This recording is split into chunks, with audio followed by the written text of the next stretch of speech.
I'm sorry, we messed up, I'll fix it. One acknowledges, hey, I'm sorry for what's happened. I admit we messed up. And the magic words, we are going to fix it. Farming is incredibly simple. It's doing the right thing at the right time. And there's so many lessons. It's like, yeah, you have to plant, you have to fertilize, you have to water, you have to weed, you harvest. Right. I mean, that's business. Yeah. That's life. The core is disconnection. If a person has procrastination, they are disconnected from their purpose and their next step. If couples having marriage issues, they are disconnected from each other. What I am adding to my life this year is the identity of a resilient finisher or daily closer. Buckle up. This is What the Hell Do I Know with JB. We're live. Welcome to What the Hell Do I Know with JB. I'm so thankful that you all tune in every week. It means the world to me. But today's guest right now is Arlen. I'm not even going to say it. Busenitz. Busenitz. And I had him say it when he came up because I keep wanting to say it different. Busenitz. And that's so like, is French? it Midwest? Or is it, I mean, really, it's French, right? So I'm originally from the Midwest, but way back in the day, it comes over from Prussia area. My ancestors came over to Kansas to... Isn't that Prussia? Huzzah! Hey, you're the expert on that. I wasn't around back then, so I'm not sure. So my ancestors escaped religious persecution, came over to Kansas. Come on. And farmed over there. From Prussia. Yep. Would they give them the land for free back then? Would Prussia be like Russia, but like Persian Russia? I mean, that's a great question. You should have your producer fact check that. She's switching their cameras right now. I do need to fact check that. We'll come back to that one. Yeah, because so then, how many generations back before your family came over? Can I call Lifeline? Call my mom to find out? Really? So you don't know it? It's been a few generations back. So my dad farmed, my grandpa farmed, my great-grandpa farmed. All Midwest? All Midwest. Kansas. That's amazing. I mean, we have a decent number of Midwesterners here. Would you agree? It seems more than like not. I think I figured out why. Okay. Because the summers are the same discomfort level. Okay. But the winters are slightly better here. Is that what it is? Just slightly, you know. Right. Soil's not the same though. No. You're not growing the same kind of crops. No. Yeah, over there, wheat, milo, corn. And what's interesting, it was hard to dig holes out there. I sent my kids in the backyard here in Florida to dig a post for a pull-up pole. Right. They came in 2 minutes and said it's done. And they used it with like one of those sand shovels from like the Alvin's Island. As long as there's no palmettos around it. The palmettos suck trying to dig those things out. Yeah. So I'm so excited about doing this deep dive. And while we're getting into it, I should let my audience know there's a reason you're here. I mean, you have spoken on how many different continents have you spoken? It's like 6 continents or something like that. Or is there 8 continents in the world? So 5 continents, 4 continents? Where are we at? Canada, which is the same continent as here, but Papua New Guinea, Panama, Caribbean. Okay. So 3 or 4 different continents then, for sure. You've spoken in different countries, several different countries. So you have done public speaking. You've been an underwater photographer for NASA? For a defense contractor that was on a mission to a big NASA launch. That's amazing. And you were the underwater diver for that? You paid your way through college selling rocks? Yeah, should I launch into that story there? Let's go there. Yeah, let's go there. Sounds awesome. I want to know the story. So I turned 18, and next step was to pay for college. Problem is, college takes money. Yeah, that's what they say. Yeah. Unless you're really smart, yeah. So I heard about this guy in Michigan that sold rocks. I'm thinking, man, growing up on my dad's farm, there's a lot of rocks in these fields. Are they pet rocks? Landscape rocks. Just anywhere from like 5 pounds to 10 pounds to 600 pounds. So I took my dad's 1976 yellow Jeep pickup. Okay, I'm picturing it. Filled it full of rocks. Showed up at the farmer's market, Wichita, Kansas. Grabbed my little thing of duct tape, and I started putting on prices on the rocks, like $5, $10, $15. In the back of the truck sort of thing? You would put them in the truck or you'd put them out? I'd unload about half there, so I'd have my little display rocks. What was the highest priced rock that you would have out there? Like on average, I guess. To start with, probably the first day was $20, $30. Later on, I was doing rocks that were probably maybe like $150, and that was a big 400-pound rock I had to go deliver. I know you're on social media. Do you ever see the anthropology rock prank that these women are doing on their husbands? Have you seen this? I want to make sure that if you like what we're doing, I mean, again, hit the like button, hit the subscribe button. You wouldn't believe that most of you, and I see it because you'll comment and you don't even realize that you haven't subscribed to the show. It is a free way to support what we're doing and the content we're putting out. So make sure that you hit that subscribe button right now. So they get a rock from out in the backyard. Oh, I've seen it. Have you seen this? And like the it. daughter will give it to the mom for her birthday or Christmas or something like this.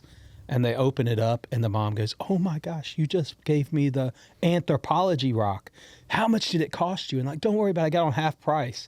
And you know, the husbands then look like, "How much did you spend on this gift?" And it's like, "It's okay, it's only $250. He's like, $250 for a rock? This is a special rock, you know? So now that you are telling me this story, what was the most expensive rock you ever put out? It's got to be over 150, but that was delivered. Most were in the And 520. big. Oh, and, yeah. And huge. It wasn't in a box. So Absolutely. This, I mean, what would you say that's like the 600 pounder? It was close, yeah. Would you chisel the rock? Would you wash the rocks? Would you do anything with the rock? Or you're just picking the rocks up and they I'm came as picking they the were? rocks up, brushing some dust off, and Okay. taking them in. And I found out quickly that holy rocks sold more. Just get it blessed or whatever. This is from Israel. This is great. So tell me about how do you get people to understand what a holy? I want to understand what a holy rock is. So in the Flint Hills, you would have these water that would, over time, carve these holes in the rocks. Okay. Okay, that kind of All holy. right, all right. I literally thought we got a priest coming by. I kinda wanna see sprinkling one some now, water yeah. on there. I know. So this is a rock that were holes in it, and it had character to it. Oh, yeah. More character, the more it made. Oh my goodness. Yeah. So people were doing this to line their beds, have something stand out in their landscape, flower garden, yeah. or like the 600-pound one. I guess you would stack it somewhere and it create a interesting elevation to the house. Yeah, what I quickly learned, I was not selling rocks. I was selling lawn protection. Yeah. There's a business lesson there. Yeah. That is. I was selling increase the values of the house. I was selling a good feeling where people would come to me because they knew I was helping to pay for college. So they'd choose me over the competition. Oh, And it taught me in business, you're not selling the product you're really selling. Right. You're selling a feeling. Yeah. You're selling an outcome. Yeah. That makes a lot of sense. It's so true. It's like the why. Why do you have to buy this? And why should you buy from me? I used to always think that in our garbage business, and if you've listened to the show forever, you know we cut our teeth really in garbage. That's where I started in my early 20s. And we grew the company. My wife and I were second-generation garbage haulers. Her parents started in 1987 with one truck and 500 customers. And we grew in the largest residential hauler in the Southeast at the time. And I loved this doing it. But the thing that I felt like I needed to do is have clean trucks, answer my phones, and an honest pricing, and if I could do those sorts of things, and I wanted my guys to have general good spirit when they're on the job. And so that was my job, make sure they had those. I think better equipment helped them, good gear, routes that weren't over laborious. I mean, it's laborious work anyway, but if I could, we constantly were doing route changes as we were growing. And some companies is like, can't you pick up 200 customers more? Well, sometimes they can, and sometimes, distance and travel and time, and they need to be able to get off work and enjoy their family. People need to have a life. Oh, yeah. So being conscious of that was really important, but because otherwise, why does the customer want to have my garbage service? And we competed with 20 different people in several of our counties that we were in, anywhere from 8 to 20 different competitors at any given time. So why would they want me over somebody else? And it came down to like I had to outservice everybody. I had to outservice them in every aspect. Plus a relationship, too. Well, sure. But what relationship do you have? In fact, my customers didn't want a relationship with me. You know what I mean? They need to see the garbage gone, and they don't want to ask. They don't need to know why. They don't need to know how. When it messes up, say, I'm sorry, and go and fix it. That's it. Because they don't need to shake my hand. In fact, 90% of everybody's not home when you come and buy. Just make sure it's gone and it's clean and it looks like, the can's put back where you know what I mean? That's what we learned is that was the relationship. We needed to be not seen and not heard, just garbage gone. Make sure you support my boys here at Floors.com. We're in their studio right now. That's FLOOR. Z.com, baby. Floors.com. They will take care of all your remodeling and new build needs. Floors.com. Check them out. Tell them the jabroni sent you. True North Pest Control. They take care of all them critters. You got palmetto bugs, they take care of them. You got ants, they got you. You got bugs little flying around, they'll spray for them. They clean out all the cobwebs. They're all over Central Florida, here in the Emerald Coast, and then the whole state of Georgia. Check them out. TrueNorthPestControl.com. They are your pest control superheroes. You said something really profound there is just you got to figure out what the relationship, a good relationship, looks like in that situation. So in your case, That's a good point. where people don't notice you, that's a good relationship. Right. Well, and I told I've got this issue in my home. I don't know if you have. This is, I think, universally a problem in especially American homes. Is alarm systems, and more importantly, like smoke detectors. And the batteries always go off on like Sunday morning at 4 a.m. or something like that when you want to sleep. I'm in the vacation rental biz, So yeah. you know this, Oh, right? yeah. And if they're connected to the alarm, it's like this double negative, because then you've got to go to your alarm system, figure out which one it is. And they should say, like, I'm here downstairs in the corner, but they don't. And they echo through every room. And so before you know it, you're changing every battery that you can. And then if it's attached to the alarm, then the alarm company's calling. Then if you don't know that your password, because you forgot it, you never use it, then they're like, we want to send the police. You're like, I don't want the police to come. Yeah, it's a big mess. Yeah. This just happened to me. I was talking to my alarm company. I said, I'm having one of these like little tic-tacky problems. And really, you guys, our relationship is this should just work. That's our relationship. And the only time I should ever be in contact with you is a real emergency. Not all this like battery shortage, sensor going out and all this. I said, that stuff is like, it should be hardwired in. At this point in life, at 2026, it should be hardwired. It should be. Yeah. And most of it is, but there's certain things I guess they can't or couldn't do. And so I just think to myself, like, yeah, they're in that same business. But if you dive down a little bit deeper, so you think about it, to keep a relationship, usually you would think, hey, just you have to have these touch points over time. Yeah. In that case, the touch point is preventing Gotcha. You're to right. keep the relationship going. You're right. Yeah, so y'all probably in the rental business You're change out the fire alarms before that happens, right? You probably have it on every 6 months. We put new batteries in, right? That's the goal. Yeah. Same with air filters, Yeah, all these all sort that. of things. It's like don't be I used to tell this to all my managers. Stop being a firefighter. You need to be like Smokey the Bear and be a forest fire preventer. You need to prevent forest fires, not put out forest fires. Yeah, and there's an acronym our team uses. So when we're dealing with up to $15 million homes for vacation rentals. So our acronym is PHR. So we prevent problems. That's through the checklist, changing the filters out. I love it. And then, but things still go down. Guest is checking in today. We just find out the fridge is down, the AC's down. So that's where you give the heads up. That's the H. Gotcha. Hey, just FYI, fridge is down, but we got a replacement there for you. It's good.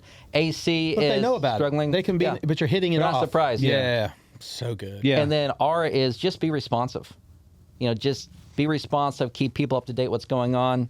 And you do those three things, prevent, heads up, responsive. It's like the cream. You'll be at the top. Arlen, Yeah. you know what I love about what you just did there?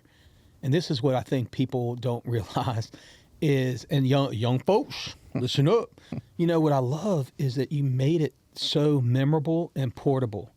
I talked to my son the other day, and we were headed to go play poker. Everybody knows we play Juice and I play poker together, and we've got a standing Monday night poker game. And when my son's in town, he'll play with us. And he was trying to learn a few things. And I remember telling him, like, look, I'm going to give you 2 or 3 things to think about tonight. Because if I do anything else, you're going to be overloaded. So remember, like, your position, remember your bet sizing, and it was something else, right? And maybe range. And it was just like, those are the 3 things I want you to think about every time you go to do anything. And I think that night he won that night, but I was like, y'all were cheating, yeah. Yeah, well, and we were. He was kicking me under the table. They got texting each other. It's how it is. ridiculous. Yeah. Well, and what you said there is profound too, because at the core of anything, there are a couple key principles. So I used to teach public speaking in the community college. I coached over 300 students, and I really dived into how do you become a good speaker. I love it. And there's some core principles. Like number one is you are here to benefit the audience. So every story, everything that goes through is, does this benefit the audience? Yeah. And then second is act like a good speaker. Not fake it till you make it. I'm not saying that. I'm saying there are certain behaviors that are successful when you're being a good public speaker. Put those on. What would you say those are? So I have an acronym there. Yes, I love it. I love it. PRESS. Okay. PRESS. Okay. P stands for posture. Okay. All right. So stand up Makes sense. straight, Yeah. and you can practice by putting a book on your head, just walking around. Sure. It gives you good posture. And when you're standing in front of the audience, if you just lean forward slightly, that instantly gives good energy to the room. Okay. R is relaxed. And I tell the students to practice box breathing, which is you breathe in for a count of 4, hold for a count of 4, exhale for a count of 4, stay exhaled for a count of 4. Just Okay. repeat that a couple times. Okay.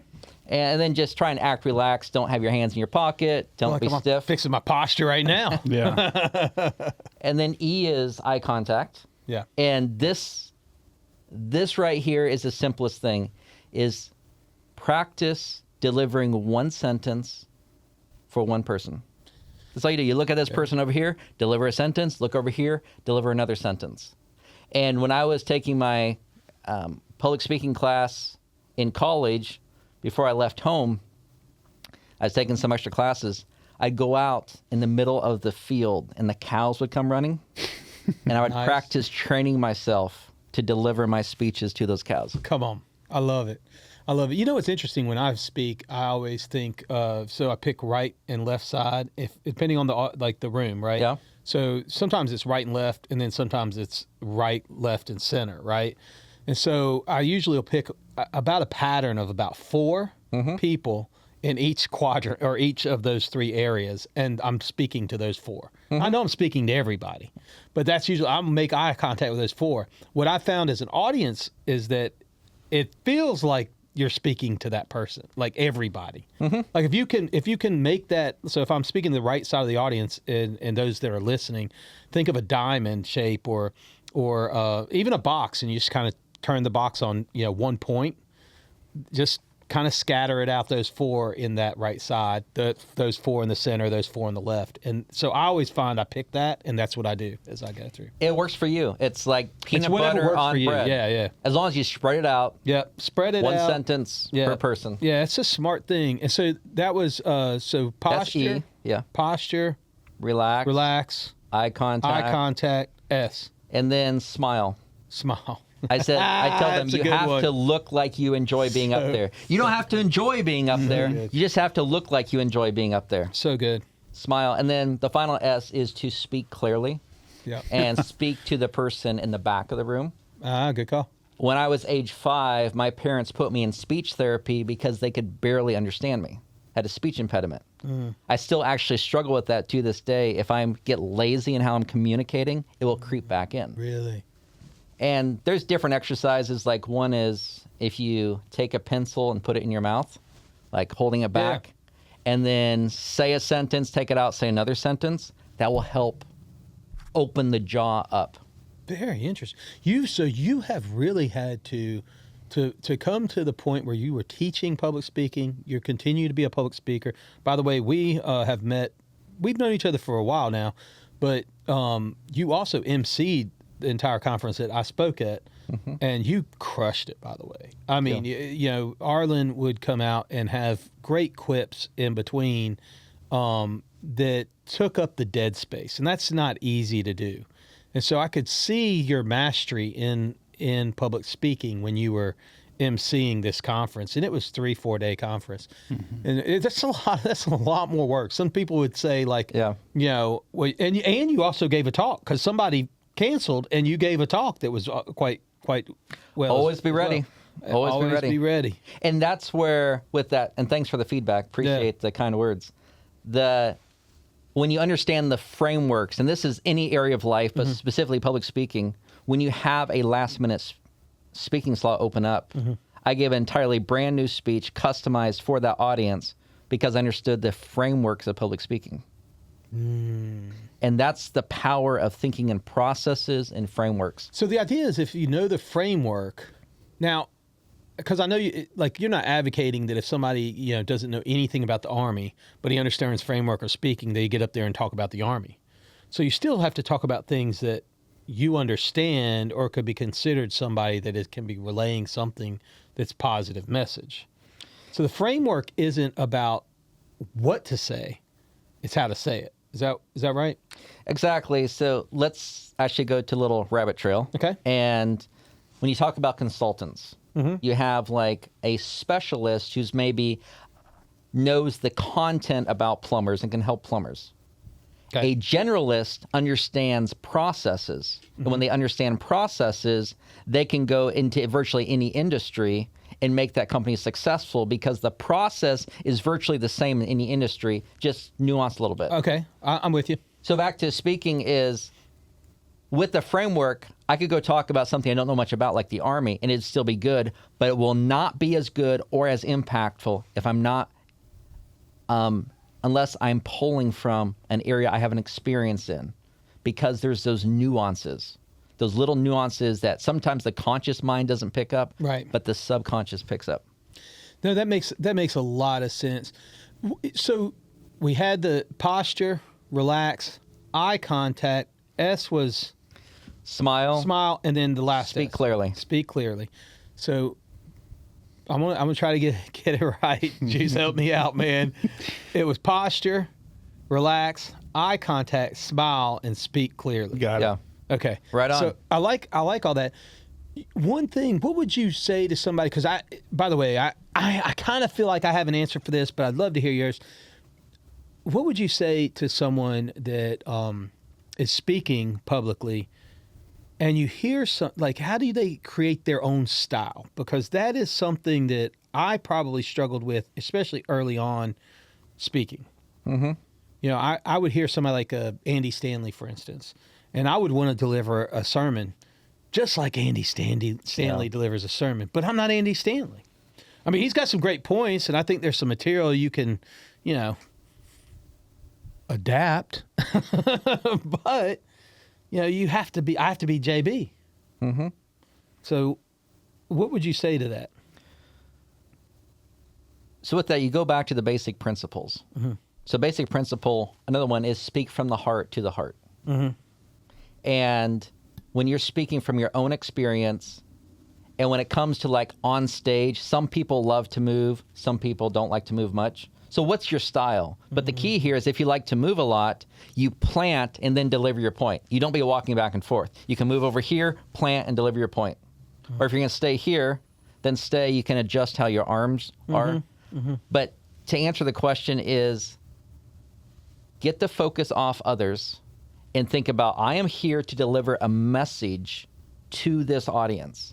And this actually comes out of 1 Corinthians, where it says, if you're going to stand up, you're going to have a teaching, a prophecy, etc. It needs to benefit the hearers. Yeah. So, and that's how you overcome fear of public speaking, too, is focus on how that you have a message. I have a message that they need to hear. And sometimes when I make my morning post on Facebook, I'm like, what would benefit the world? Are you telling me right now that here on What the Hell Do I Know with JB, that we should be about others and not ourselves, and fame and glory? It'd be like, we're giving this away. It's what I'm wanting to share with you is so important. I came out here to share it with you. Yeah. And if it's not important, I'm going to not share that story. I'm going to cut my speech down to 20 minutes. Just whatever. How does this benefit the audience? Yeah. Now, we know we all deal with this, right? It's called the imposter syndrome, where maybe you have something to share and there's some fear there. But yeah, what benefits the audience? Like, who wants to hear this? And your experiences, what God has taken us through, can be a tremendous blessing to others. But what too many speakers do, and this is in personal conversation or in group settings, is the focus becomes about me. And no, it should be about you. And How does that come across, though, when you're saying, because I understand it that I think you need to hear this message, but what do you mean when you say it's not about me? Because I think I understand, but I want to, it's, because you're telling, it might be about your experience, so it's about you. So here's the simple framework. That's what I want to get to. Someone else is the hero of every story we share. Okay. It could be a person. It could be a concept that we learned. So this morning I made a post about taking my polar plunge. I try and do a polar plunge on the coldest day of the year. Unfortunately, I missed it. There's 3 or 4 more days. Yeah. Seems kind of crazy. I mean, whatever. You're from Kansas. Yeah. It's going to be a little crazy here. But when I made that post, I brought my daughter in and made her the hero as she's standing out there in the cold videotaping me. So if I am talking about how I competed in multiple Toastmaster competitions, and out of 30,000 contestants, I made the top 200. As I tell that story, I could say, how did I get there? Because I had this mentor that told me this framework. So it's always pointing to someone else or something you learned. If I say, hey, I was able to lose 25 pounds because of this simple diet that was taught to me.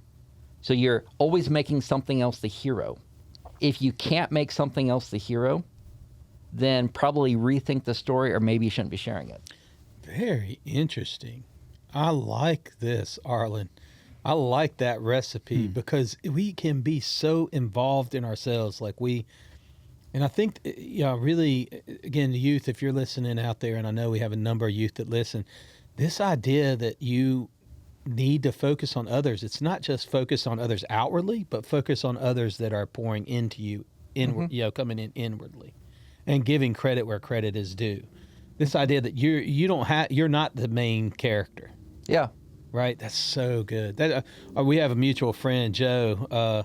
I'm thinking, as I said that, we interviewed Joe Courtney from the Dead Man Revival. Got his book up on the shelf here. Oh yeah. And he said that was his answer to the season-ending question was, "You're not the main character." Yeah.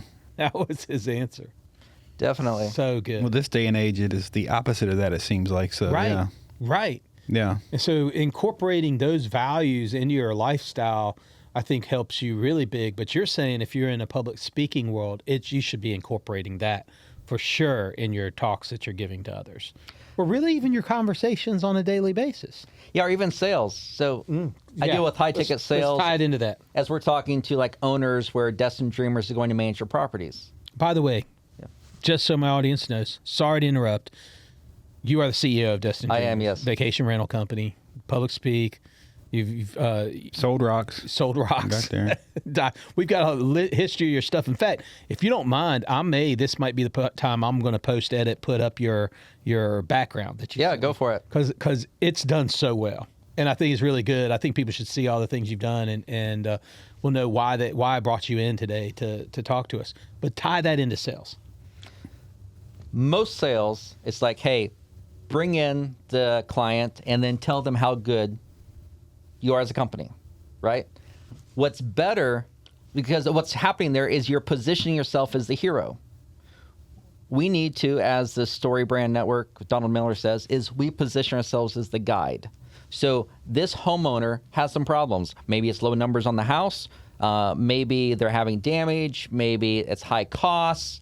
They don't have peace of mind. They don't trust the people dealing with it. So they're on a journey to have profits, peace of mind. I here am a guide to help guide them along and show them that our product is going to help solve those problems. They are the hero of the story. And I'm coming alongside. And when a problem pops up with the house, we're going to come alongside together to solve this problem. That's great. So I'm a guide. Yeah, you're just helping them along. You're trying to make things as easy as Trusted they can. advisor could be another way. Trusted advisor is a way to go. You're not, and you're not saying I know everything, and you sit back and relax. You're recognizing that this is one of their bigger assets. Properties are a massive asset in any investor's portfolio, and certainly if you think about just the average household. I mean, their home. If you are in the process of purchasing a home, you have a mortgage on a home, or you own a home, it's a large portion of your, net worth. And if Yes. you have a second one, which is where you come into play, you've made that as an investment. Mm-hmm. Because you've decided to hire somebody that's going to watch after this asset and grow it and improve it. So I love the way you look at it like an asset, and you want to make it better. Yeah, and as we were thinking through marketing too, is we've listened to the pain points of the industry, and we try and stay more in the luxury space, but we're exclusive, we're local, we're trusted. Because the pain points, you have a lot of these companies that are being purchased by national brands, whether known or unknown. Some are happening behind the scenes. So we're local. We're a family-owned, family-run boutique company, and we're exclusive. We're not going to take every house, and we're trusted. We'll take good care of the guest and that. And we're in an industry, too, where we have two clients. You have the homeowner with this 2, 5, 10, 15, and then you have someone in Midwest, Nashville, who wants to come out and have a great experience with the family. Yeah. So it's taking care of both clients. Yeah, you're right. And we're the guide. But I've always said this before, that doesn't wouldn't you say, like, because you may have a third client because you have your employees and the people you work with, right? I mean, we kind of I think every business has at least 2 clients, because sometimes we don't realize how we have to service those people. Like, how do we take care of them? How do we talk to them? How do we deal with that? How do the principles that you're applying cross-reference all those aspects? Where you've got the consumer coming in and you've got the homeowner providing, and you have these 2 classes of customers, but then you also have your staff. I mean, Destined Dreamers is quite an organization, and you manage a number of units along this Emerald Coast. How do you take care and maybe not just staff? Let's go subcontractors. With your guys you have your own laundromat, don't you?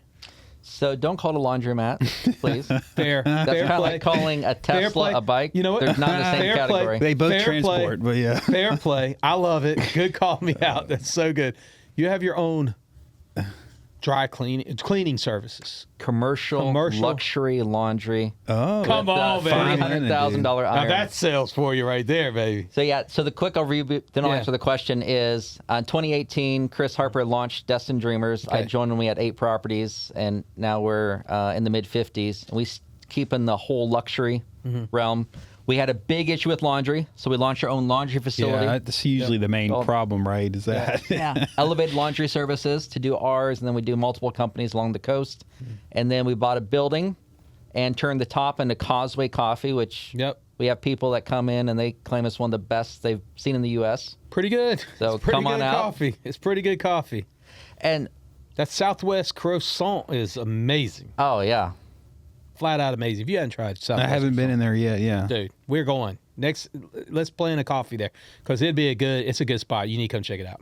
that's right here, right? Yeah, Are we? Yep. yeah, just right down the road. Yeah, 7 to 2, 6 days a week. No, 7 to 3 but actually. their croissant, that Southwest, I'm telling you, the Southwest Okay. croissant Yeah. is amazing. Great little croissant breakfast sandwich. But to answer your question is we got 3 clients. And one of our values is you want to do right by all. Because sometimes what's right for the homeowner may not be right for the guest who's staying there. So if the AC goes out for 2 days, what's right by the homeowner is not to do any money back. Okay, but that's not quite fair to the guests. They paid all this money and they had no AC for a day or two. It rarely happens, but this is summer. I love the example. Yeah. And then you have the client or the team members too, because there may be homeowners that are not treating our team members very well. You may have difficult guests coming in. 99% are great. You always have that 1%. So Atlanta. balancing everything. You said it, not me. Don't hate on my Atlanta folks, boy. And back to, leadership is actually extremely simple if you think about it, but incredibly difficult. It's you have a vision, you have standards, and you make sure those standards are met. And people are all in that. And you would say you need to apply that, especially when you get in those pricklier situations, right? That's especially when you say that the conversations are needed more. Not run from them, but have those important conversations. And explain to the homeowner how that customer feels, how that renter feels that are here on vacation. This is the, I think it's important in your business to kind of remember what it takes. You know, we do live in a great area, and there are people that come in luxury, but I don't care if you've got, you know, I mean, look, if you're a billionaire, then, you know, forget you. However, I mean, if you know, the average homeowner has so much that they can offer and for vacation. You know, they've set aside, this is what I'm spending on vacation, and they come down and they spend it down here. And that's their hard-earned money. Yeah, 4 families who've saved all year. Right. They come down for maybe 1 it's week, a special event, grandma's birthday. Yeah. Yeah, and then you kind of have to remember that. absolutely. Yeah. So you have to have those tough conversations sometimes. How do you motivate your employees that you talk about, like when they do get mistreated? Because I know there's bound to be that time. I have a number of friends that have worked in the rental business. We've had good friends that plays poker with us, David Olivares and Jill. And then you guys, obviously, and Brittany used to work in it. Yeah, Brittany, she sold her company. Kind of coach, but there's a few of you. You're one of the bigger ones down here, for sure. Especially when you own your own luxury laundry cleaning sheets business. Well, I'm sure he's doing laundry for other people too, closer, right? You're doing other laundry, right? Yeah. I have one rental down here, and I never get back my same sheets. Oh, you're not doing them yourself, man? Danielle started doing some of them from time to time. She's like, I want these back. I'll do them. I'll do them for 1,000. 900 thread count Egyptian cotton. So, but and I only know that because she told me. Yeah, do you charge by the pound? How does that work? I don't even know. Generally by the pound. Some items are going to be per item. Gotcha. You're only internal with that, right? I mean, you're just doing your own stuff. No, we do about probably 8 other companies in the area. Yeah, he has to be if he got it. Yeah, I would. Yeah. Business is simple. Just find a problem and solve it. Yeah. For sure. For a profit. Otherwise, everyone stays out. Then it's just practice. That's got to be real organization, though, right there. Keeping all that separated. Oh, my goodness. If you guys want a personal tour, let me know. Go to Causeway Coffee, get an amazing Southwest sandwich, and then head over to Elevated Laundry. Okay. Oh, that'd be cool. Well, you know, we should do that in the next couple of weeks, and then we'll get some B-roll and throw it up there of the. There's amazing. That'd be cool. You can be folding laundry on the towel machine. You can be putting a towel in the machine. It'll come out nicely folded. Let's just relax. Yeah. Let's just relax. I'm almost 49 years old, and I go in and I try to fold something, and my wife's like, "Just give me the shirt. Just give me the shirt." Is that who taught you how to fold? My mother. Yeah, Kathy.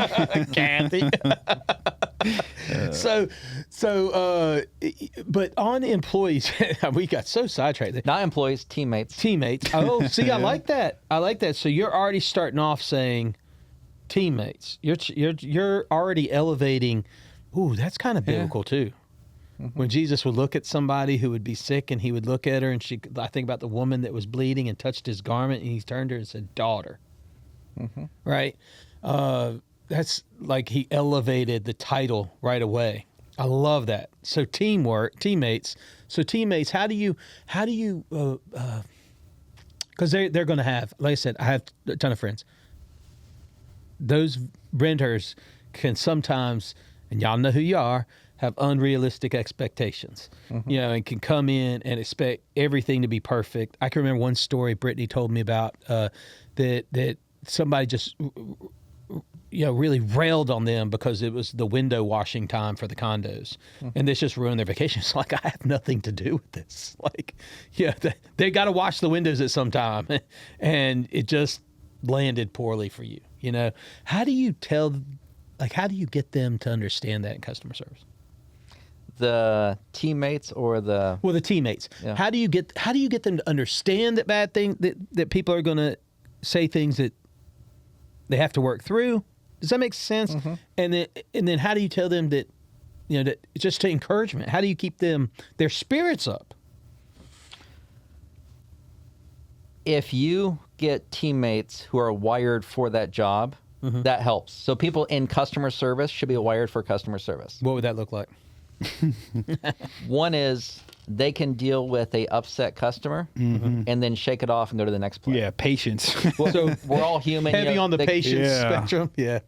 We can, and I have those calls where sometimes maybe a 20-minute call, 25-minute call, and they're like venting. Yeah. You're talking through that. Just let that happen, right? But back to, so give them frameworks on what to use. Like this is a really good framework. Like if you're going to break bad news to someone, just say up front, I got some bad news. Okay. Yeah. Not like try and gently do it. Hey, I got some bad news. What's the psychology behind and some that? good news. So I learned it from Chris Voss, who's master of persuasion. Yep. He wrote a book, so you know he's a master. Yeah, why not? Probably got a YouTube channel or podcast. Yeah. Yeah, that too. He has the 3. I wrote 3 books, Nick. No. Coloring books, but. But the psychology is you just lay it out there, and then the conversation goes up from there. And Well, it can only go up from there, right? Or you might say, hey, I got some bad news and some good news, or I got some bad news and a resolution. So they're bracing for it, and now you can go ahead and share it. That's one technique. That's good. A second technique is to label what they're going through. So say, hey, man, that's frustrating.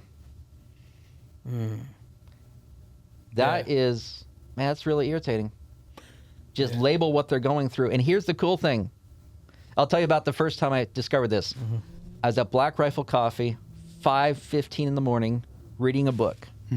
By the way, it's the best time of the day, 5:15 in the morning. I'm asleep. You've gotten this far in life, sleeping past 5:15, so I think you're good.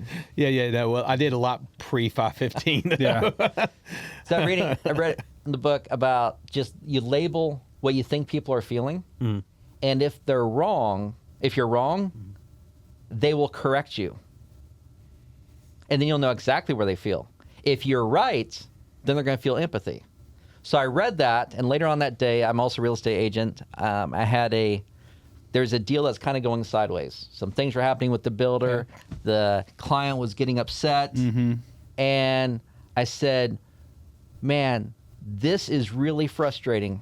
And he was one you couldn't talk to on the phone. He was text. I texted, man, this is really frustrating.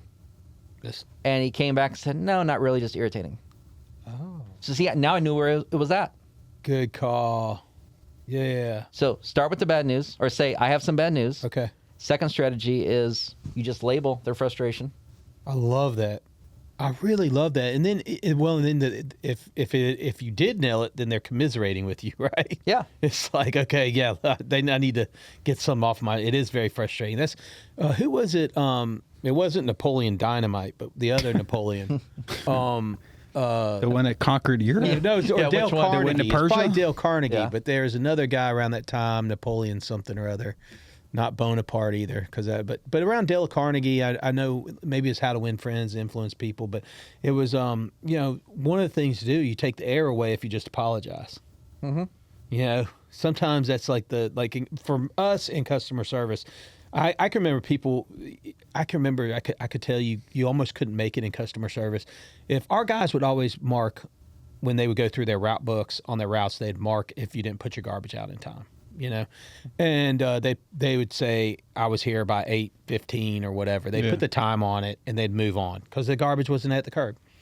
And so then, you'd have somebody they go to the route book. They say, your garbage wasn't out. They'd pull the route book out from the day before. They go to that person's address in the route book, and there's all numbered. So they know they go to page, whatever. And they'd see it and they go, oh, well, you're circled here. And I wanted them to present it as a question. You're circled here at like 8 o'clock in the morning that your garbage wasn't out. They were by 8 o'clock. Do you think that's right? And sometimes you get the honest people that go, oh, you know what? I didn't put it out till 9 o'clock. Honestly, if they were honest, we'd still go back and get it. But it was like I just wanted the reminder that you needed to get it out the night before. But it's gentle. I don't want to be like, hey, we tell you 10 times on every bill. And when you call in, if you're listening to the voicemail, put your garbage out. The can says it on there. I didn't want to do all that. But I wanted to say in a non-demeaning way. But you would always get that person to go, well, my guy, I always have that because my guy says you're not out at 9 a.m., and they'd want to almost litigate it like there's some attorney. And I'm like, dude, we're going to lose this every time. So there's power behind that, and that is giving a person a chance to save face. So let's say you've been trying to get a hold of someone, and it's been a couple weeks, you're a couple times, they haven't replied. Well, what's happening on the other end, which I think happens to you and I, is if we don't reply to an email for a while, it just really builds up and we kind of start feeling embarrassed, etc. But if what we do when we're emailing someone, we say, hey, you're probably like me and you have 10,000 emails in your box. You may have missed this. Could you let me know? And you're giving them an out. Mm-hmm.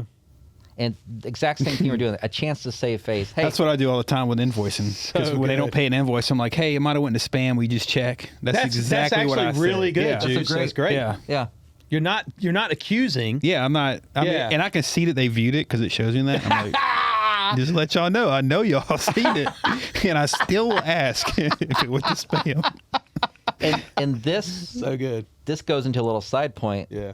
which is ego. Ain't your amigo. Oh, yeah. It is not your amigo. Where Amigo.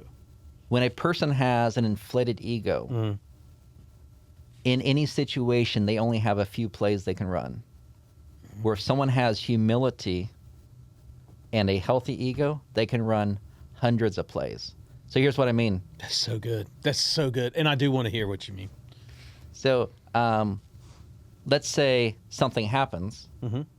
If my ego's under control, I can admit I was wrong and move on. I can lose the battle knowing I'll win the war. I can apologize. I have all these options because I'm not concerned about, hey, I need to look good or I don't want to hurt my ego. Where someone who has a very inflated ego, they're like, okay, they can't apologize because they think they'll look bad. They can't afford a little loss here because that goes against their evil. So they're limited to only 3 or 4 or 5 plays. Yeah. Where if you have biblical humility and focus on the truth, you have hundreds of plays in any situation. That Yeah. that may be one of the best things I've heard in a long time and laid out that way. Yeah. I mean, that is so It's facts. so powerful. Coincidentally, it's like when you're saying that, it's like the number one thing to let go of at the poker table. And I think about it in a poker sense. It's that way in life, but I think about when I think about poker is that when I'm playing and somebody has bluffed me and maybe they even show me they bluffed me, it's real easy. We call it going on tilt, but it's really your ego. Because you're like, I've got to get him back. I've got to get him back. Yeah. And that's like the worst thing you can do because cards may not come your way. You might be out of position. There's so many different things. You have now limited yourself to only one thing. I've got to get him back. Or I've got to get my chips back. Or it might even not be that person, but it typically is. Yeah. But I mean, Usually is. right. But if you can just let it go and like, hey, he made a good play. I didn't do it right and I need to let it go and move on, you can play clean-headed. It's the same way in business and in life and everything else. And I love the way you said that you have hundreds of plays when you don't let your ego get in the way. That's so good. That's so good. I was dealing with a real estate agent deal. This was a pretty big deal. And the person on the other side had done multi-million deals the year before. And I knew that because they had told me that like 5 or 6 times. Oh, I want it off camera. You got to tell me who it is. So in the middle of this, they did a miscalculation on the dates, like when the contracts do. Kind of a big deal, huh? So again, back to if you care about winning the war, which is the deal going through, and not cared about, hey, here's a chance for me to show I know better. My simple email was, hey, you're more experienced than I am in this. Could you just double check these dates? I think it's this.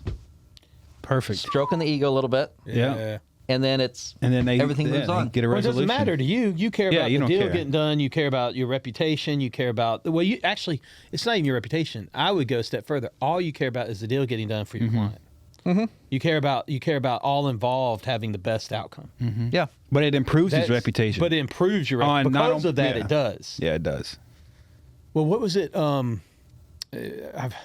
So forgive me because I've been in Matthew like a lot here lately. I've started the year off that way.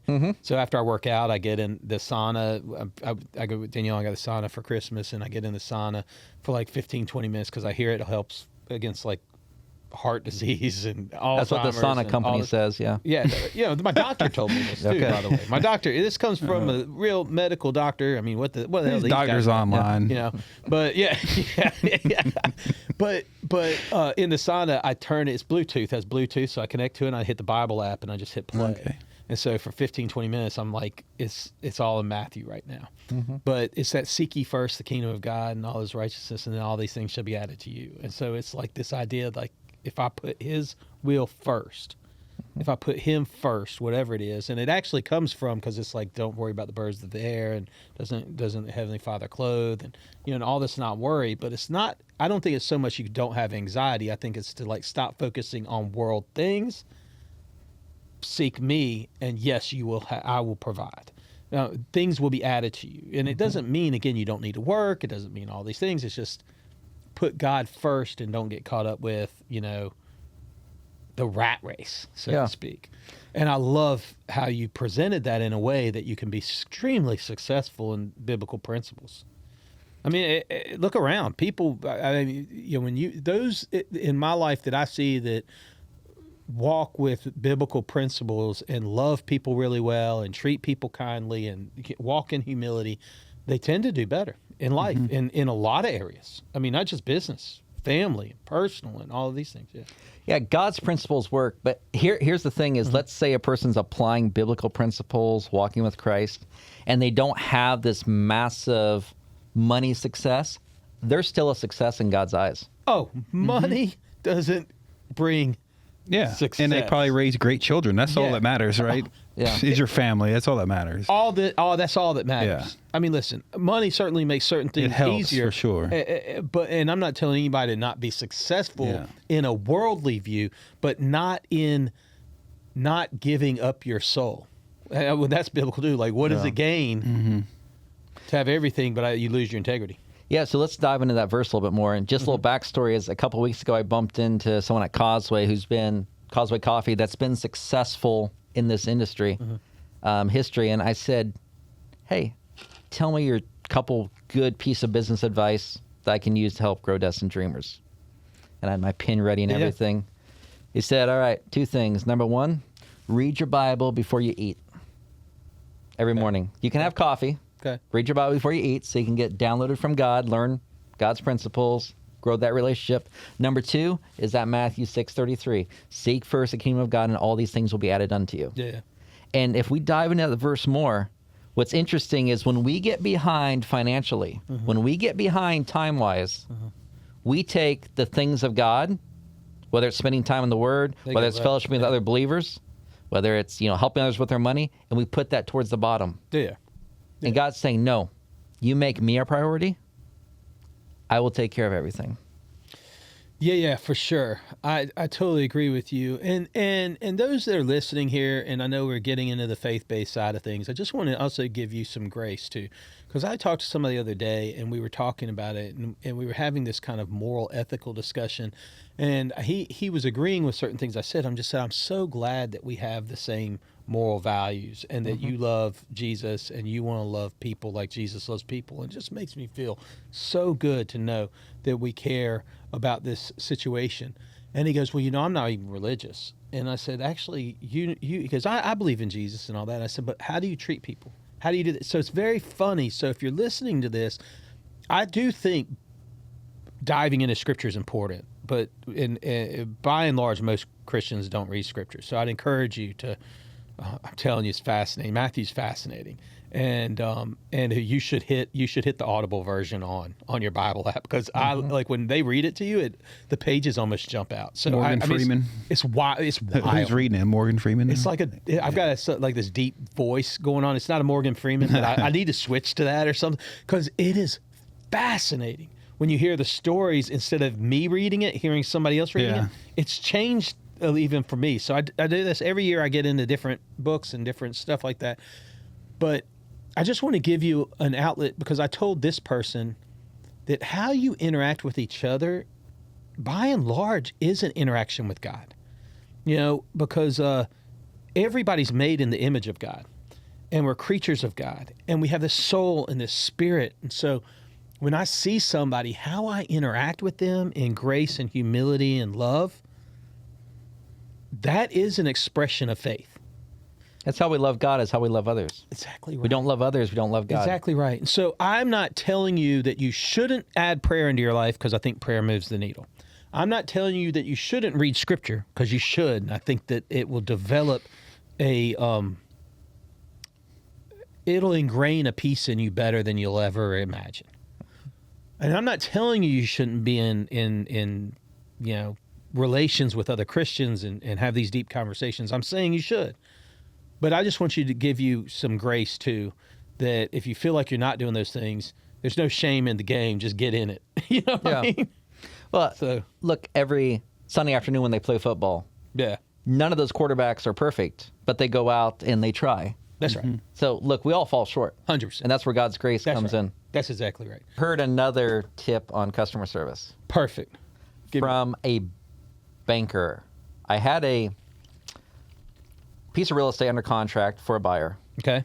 And it got delayed a couple weeks. It got delayed again a couple weeks. And I'm pulling out every stop in the book to keep this under contract because the appraiser is not coming back. The bank is delaying it. And I find out I'm looking at another 2-week delay. Okay. So I go straight to the president of the bank and I say, look, I've been under contract for months here. It keeps getting delayed. Can you look into this? You know, lenders are notorious for always having excuses. I'll never forget what he said to me after he did his research. He shot me this text. Mm-hmm. I'm sorry. We messed up. I'll fix it. Ah, that's perfect, right? And since then, I've used it so many times. It's one, acknowledges, hey, I'm sorry for what's happened. I admit we messed up. And the magic words, we are going to fix it. By the way, it was Dale Carnegie that said the sorry deflates the situation. And I think he probably said something very much like that, how to win friends and influence people. And it's such a great concept. It's something that's as old as time. You know, really, it's worked forever.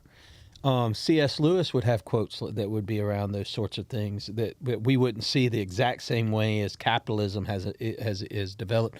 But and the other one was Napoleon Hill, not Napoleon Bonaparte or Dynamite. or Napoleon Dynamite.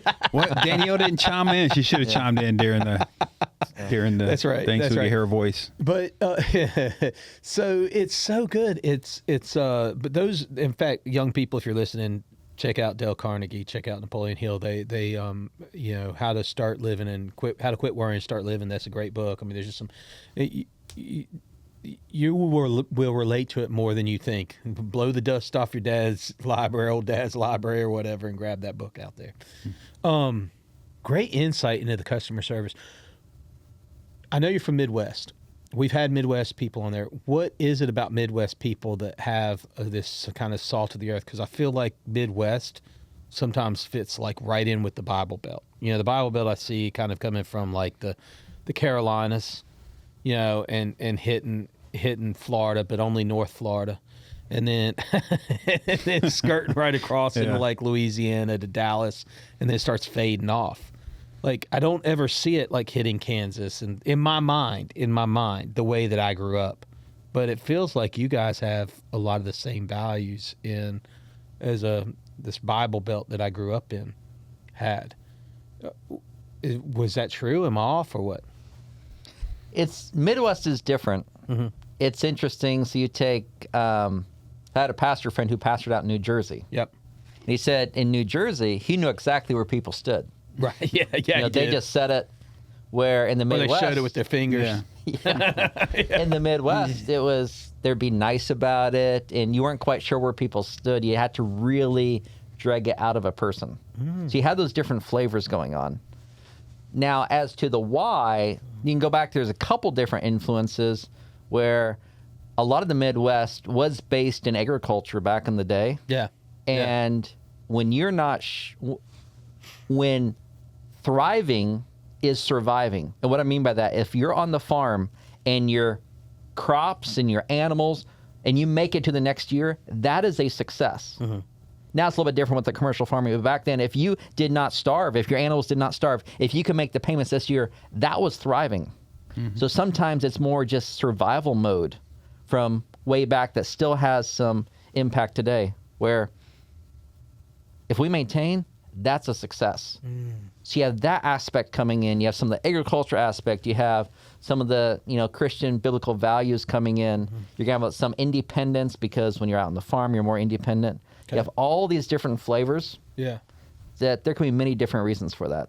Very interesting. And I guess that would relate in the same way in agriculture was big in Georgia. When I grew up, I mean, I didn't grow up on a farm, but my grandfather had 10 acres of property. He worked out on he worked at assembly line for General Motors forever in Doraville, which is North Atlanta on the top end of the loop, and 285. And when he retired from this is back when retirements mattered, and he after World War II, he went right to work for General Motors and retired out of that plant and bought 10 acres of land on the south side of town that ended with a little creek at the end of it. And he cleared 1 acre and farmed it. Mm-hmm. And just so for whatever he wanted. He had rows of corn, green beans, sweet potatoes, had a pig, had an apple tree, and I'm trying to think, peaches. There was a couple other things. Gotta have peaches that I'm thinking about. He had scarecrows. He had have traps to catch the rabbits and the squirrels. I think there were some carrots. Mm-hmm. I mean, he had a couple different crops that he would do, and he would.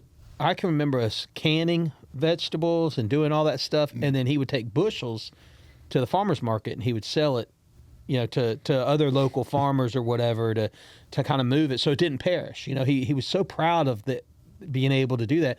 And I can just remember it was the coolest thing being like 8, 9 years old behind him, and he'd wear a white T-shirt and blue jeans. And so I'd show up to his house with a white T-shirt and blue jeans, and he would have a red handkerchief. And I remember I said, "Papa, I don't have a red handkerchief." So next time I showed up, he had me a red handkerchief, and he'd put it in his back pocket. And it would just hold out of his back pocket. Yeah. And when the sweat would be coming off the brow, he'd pull it out. Yep. And wipe that sweat off and then put it back in that pocket. And so I did the same thing, Yep. And so I just remember some of these values, this hard work and growing what you need and feeding. I thought it was cool that we'd take beans home, we'd take stuff home to our house and freeze it. It was kind of cool. And I didn't grow it, but I just felt as an 8 or 9 year old that I helped harvest this. There's so many lessons from that. Yeah. My uncle, who is a very successful farmer, said farming is incredibly simple. Mm-hmm. It's doing the right thing at the right time. Mm-hmm. Yeah. And praying for rain.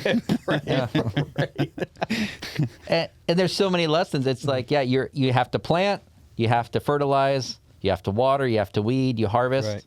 I mean, that's business. Yeah. That's life. Are we planting seeds every day, which is, sales, outreach? Mm. Are we planting seeds in our kids' lives? Yeah. All right. Those conversations, all that. So many lessons. Man, there is a lot of lessons in that. How does your family, because work-life balance is a big thing. And I've talked to, at this point, I think we're closing in on like 70 episodes or something like that, which is, again, amazing that I'd have 70 incredible conversations. But I like having conversations all the time. It's amazing that any of you all listen. And so I can't tell you how much it means to us to do that. But I hear all the time like this work-life balance. I mean, I love the wisdom you've brought to our podcast and to our viewers today. How do you create a work-life balance? I mean, what does that look like? Because there's a school of thought, like there was this old school is like you just power through it and there is no work-life balance. It's work so that your family can have a good time. But I think we're seeing a shift where people are recognizing that, there's burnout involved in that sort of thing. So how do you create that? And what does that look like for you? So a few thoughts. Number one is I do not think work-life balance should ever be the goal. Mm-hmm. Let's get that off the table. Okay. So now we look at this from a couple different angles. Okay. Back when I was pastoring, I hired a pastor's coach. In the first session, he said, "Arlen, I am here to help you become an old pastor with a wife and kids who love you and love the Lord." Mm-hmm.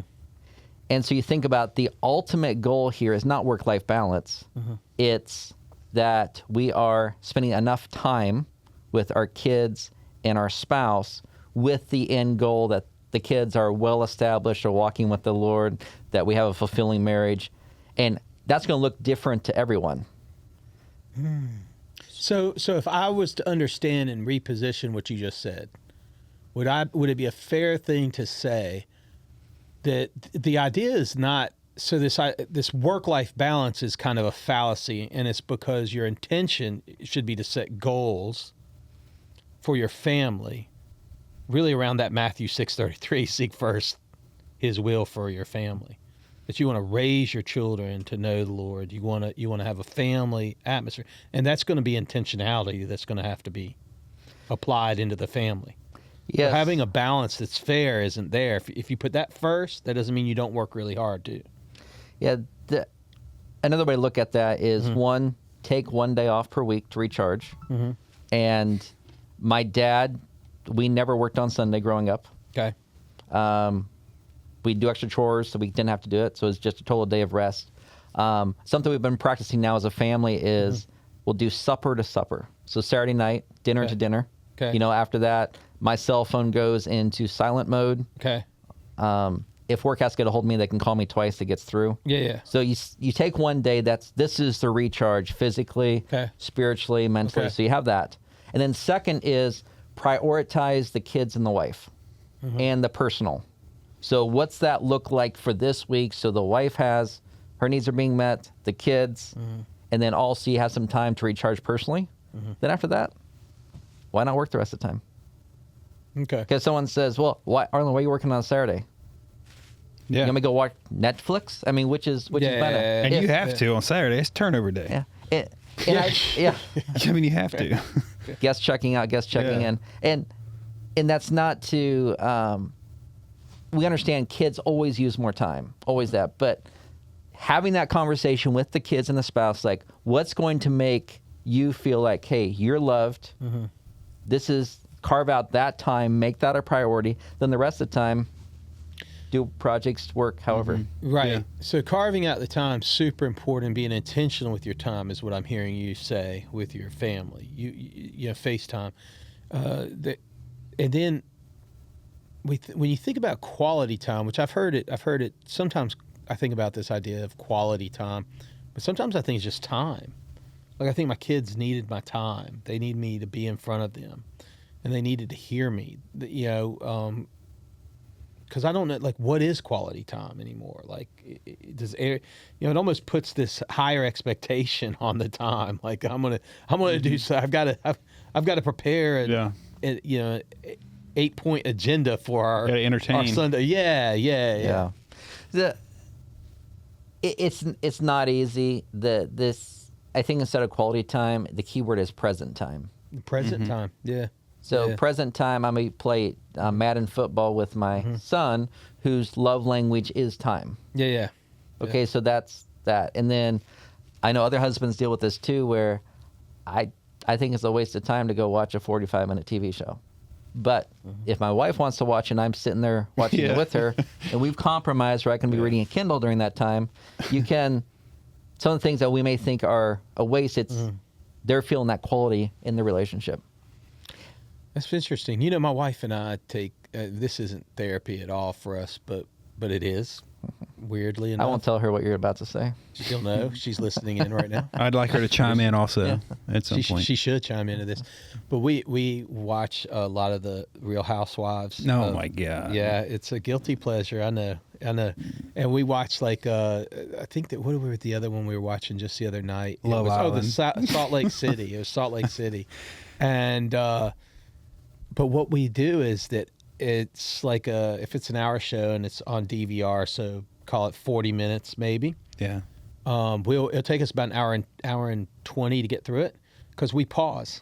Oh, we my pause at goodness. the inappropriate moments and we talk about how they didn't handle the conflict appropriately. They didn't resolve that situation right. We talk about how that response should have been, what that shouldn't have been. And we're back and forth. But I think that it's pretty therapeutic because we're communicating together on like what healthy conflict and unhealthy conflict should be and look like, which traditionally in marriage and has been at times, especially early on in our marriage, communication is hard. And finding how to communicate appropriately it can be and has been hard. So The first speech that won a lot of contests was called The Ghost of Marriage. Really? And the ghost of marriage was miscommunication. 100%. Yeah, creeps up everywhere. Haunts every marriage. Everybody I've ever counseled in marriage has always been around communication. And and it's so hokey, but one of the biggest things is saying, and it can, my wife and I learned this in counseling years and years ago. And when I wouldn't hear her right, I would say something like, we were taught to say something like this. So when you say this, I hear this. Mm-hmm. So that she'd understand what I'm hearing. Yeah. Right? So that she'd say, well, that's not what I mean at all. I didn't mean it like that at all. I was just asking this question. Okay. But it also, sometimes when we were first trying it, it would get so bad because you're miscommunicating so much. So it'd be like, so when you say this, I hear this. And she goes, well, when you said this like that, I heard you didn't like nothing, and so get there. So it takes some time to do it, some humility and all of that in getting through it. But it is a good phrase to start using. Absolutely. Now, if you dive really deep down, beside the work-life balance, this is the core of almost every problem out there. Oh, we are now just over an hour into this, and we are getting to the core, baby. I love it. The core is disconnection. Mm-hmm. If a person has procrastination, they are disconnected from their purpose and their next step. If couples having marriage issues, they are disconnected from each other in one of the many areas has to do with marriage. So if you think about it from a work-life balance, the real question is, how do I every day, every week, make sure I can connect with the kids? Everybody's different. How do I connect with my spouse? Every spouse is different. How do I connect with the Lord? How do I connect with rest? How do I reconnect? You can use the words reconnect with my purpose. You got an acronym for all this? I have 17 areas you need to connect with, so I got to work on that. We got to 17. I want to see that acronym. It's like Rumpelstiltskin. So, man, I mean, that's so good. Connection is so important. And this is really good for the youth out there today, because if you're a young person, again, starting out in life and hanging out, I really want you to lean into this, because this is going to be helpful to you to understand that growing up in life, when you're in this singledom phase, it's been all about you. And if you've been involved in faith and you've been involved in church, you certainly started trying to make it about Jesus. You certainly started trying to pour into others, but it is not going to defeat this self-centeredness that we have, and it's just for everybody. In fact, it's the hardest part about marriage is figuring out, how do I live with someone else. Mm-hmm. I've heard people say this before. The first 7 years is trying to get rid of that single-minded. Shows you how selfish you are. Yeah. Marriage does. Mm-hmm. And then the next 10 years, the first 10 years is hard. The next 10 years, you start figuring out, oh, wow, it's not about me. It's about them. How do I figure out their cadence and their needs? And then when you get past that 20 years, you go into your home stretch. And to a degree, it's a lot true. I mean, Danielle and I know what she needs. I'm starting, I was a slow roll in my first 10, and so we're getting much better, but we celebrate here in a few weeks 25 years of marriage. Congrats, man. What are you doing? Thank you. So we are putting off, we really, really, really were going to plan something, and I sat down with Danielle and I told her my plans for what our anniversary is going to be. She's super excited about it, but our daughter made the South Walton high school tennis team this year. Oh, cool. She'd made it last year as well, but it's her senior year. Mm-hmm. We knew she'd make it, but we were kind of waiting to see their schedule. Her first match of her last season, and she is my last daughter in the house. It's my last season of, athletics, really. Can't believe Sophie did this too. She planned it all out. February 10th, our anniversary. That's her first match. Planned it all out. That's crazy. So we'll do something local, I think, but we have a pretty big trip we're going to do when we drop her off for. She's going to the University of Nevada in Reno, so the other side of the country. So we're going to drop her off. We're going to kind of tour the coast. Fun. So for because it'll be empty nested. Yep. And so I think we're going to kind of make that really more our empty nest, 25 years, That's the other thing you learn in 25 years is that these anniversary dates, they mean something. They're milestones. Oh, yeah. But it is about that. It's the marriage. Like you just learn it's the nuance of marriage is that, the celebration of it can happen whenever, It's the acknowledgement of, I think Danielle and I want the same thing.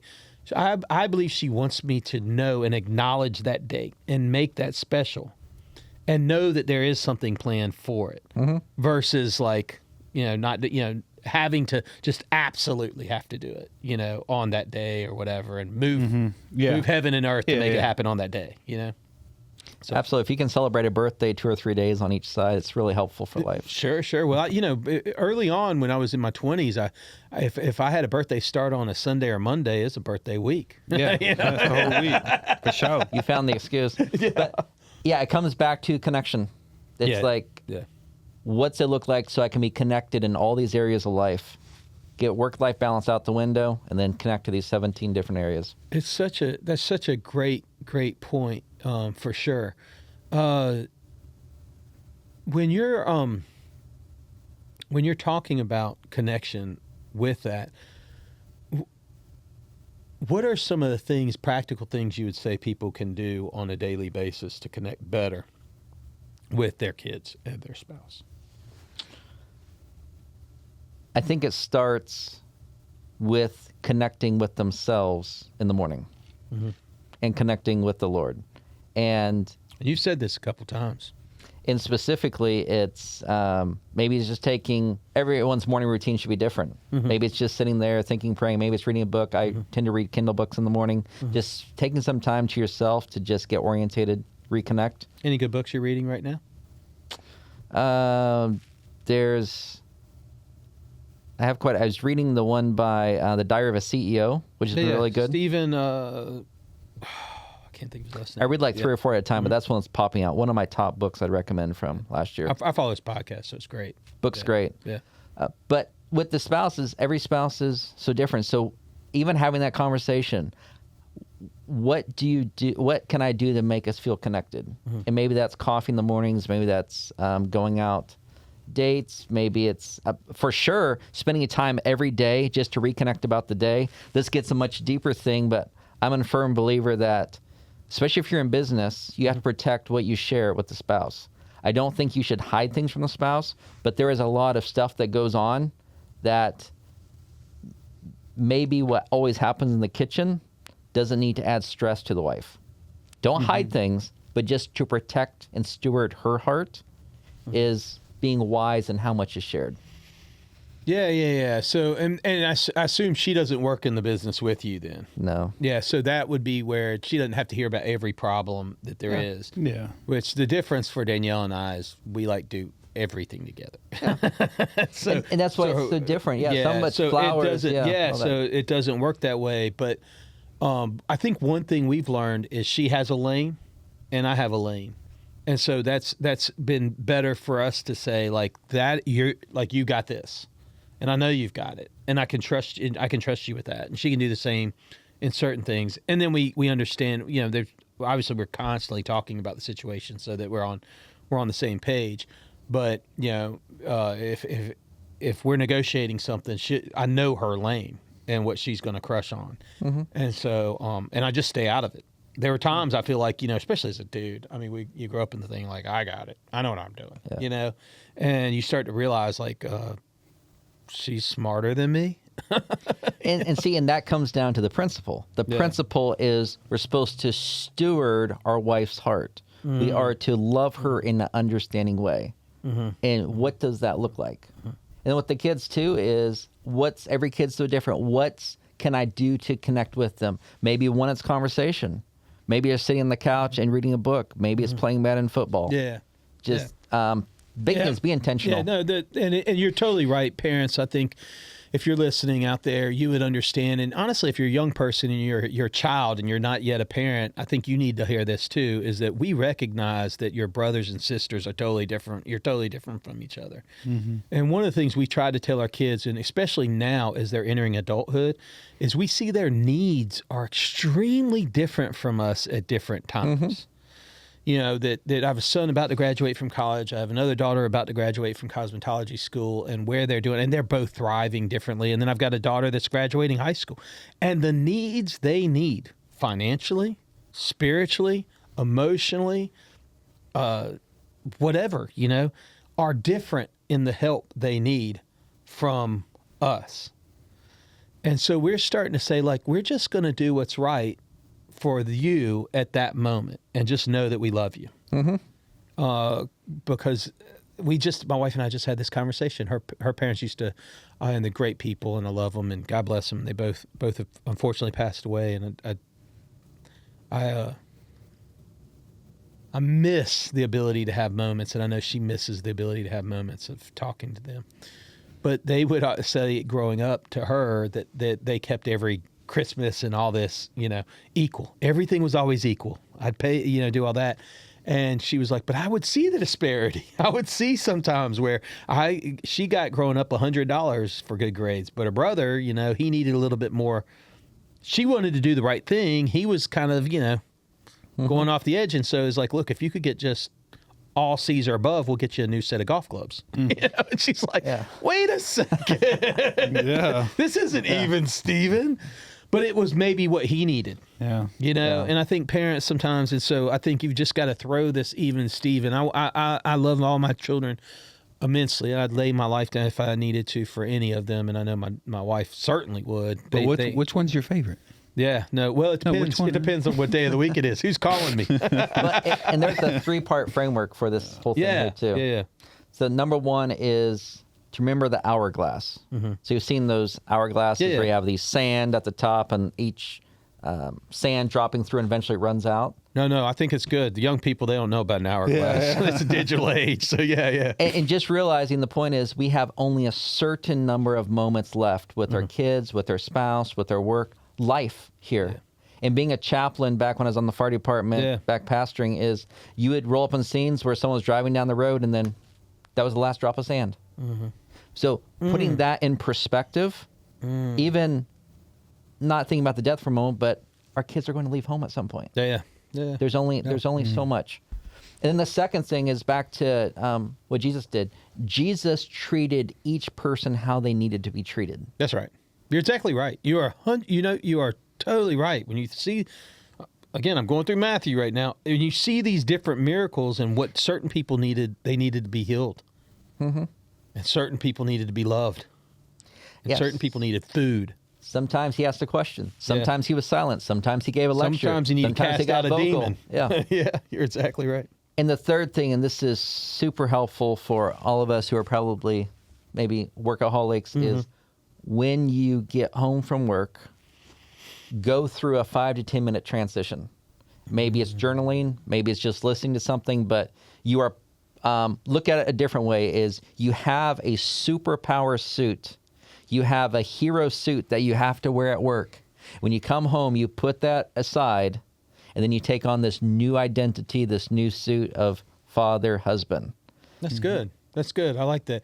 It's like Mr. Rogers of it all. Remember? I mean, again, young people. I watched that growing up. YouTube it. Go see an old Mr. Rogers. It is Juice, thrilling. Do you remember Mr. Rogers? He was a Navy SEAL, dude. What are we talking about? He was but he would come in, remember, and he'd change his shoes. Yeah. And he put on like a little sweater. Singing a song. He'd sing a song, and he'd play with this. But it was a complete change when he came in from work. It was so interesting. Yeah. Days gone by. And one of that helped me understand that concept was I was listening to a lady who worked in the inner city with kids. And these kids, they'd be out on the streets, and they'd have to have a set of skills to survive on the streets. And what she told them is, I'm not asking you to give those up. What I'm asking you is, when you come into a school, when you come into a work environment, you're going to put on a different set of skills, a different tool belt to survive. So we have all these different areas of our life. We don't change our values. We don't change our cores. We're the same person. But you have to kind of step into different identities, different suits, based on the environment you're in. That's so good. Honestly, Arlen, this has been an absolute pleasure to have this conversation with you. There's so much more we can unpack, and we'll maybe have to have a part 2 later Part 2 is on. great. Yeah, but this was an amazing conversation, and I love there's a wealth of knowledge here for people on every age level, and wherever you are in life, there's so much that could be applicable to their lives. And I thank you for coming in here having this conversation. One last question for you. I'm asking it a little different for everybody in my season. So one last question. Is there a skill, a practice, or a discipline? So something that you've added to your life that which you wish you had added earlier, and you could go back and tell yourself, I wish that I had done this in my 20s. What I am adding to my life this year is the identity of a resilient finisher or daily closer. Okay. So I am wired that I pivot easy. I am wired that the novelty things excite me. I have a history of staying in careers for long periods of time, but within that, it's easy for me to start something, then pivot, here's, etc. So I'm leaning in and taking on the identity this year of I am a daily closer. I'm a resilient finisher. And before I commit to something, I'll be asking the question, will I finish this? So that is what I'd wished I started earlier. And that's why 2026 is going to be amazing years, because I'm adding that identity to my current skill set. I love that. That's so good. That's so good. And I love the lesson there is like, you can never stop growing. Never stop growing. Man, thanks again for coming by. Great, man, great, for sure. great show. Great conversation. Really appreciate it, man. Thanks, brother. Appreciate it. Absolutely.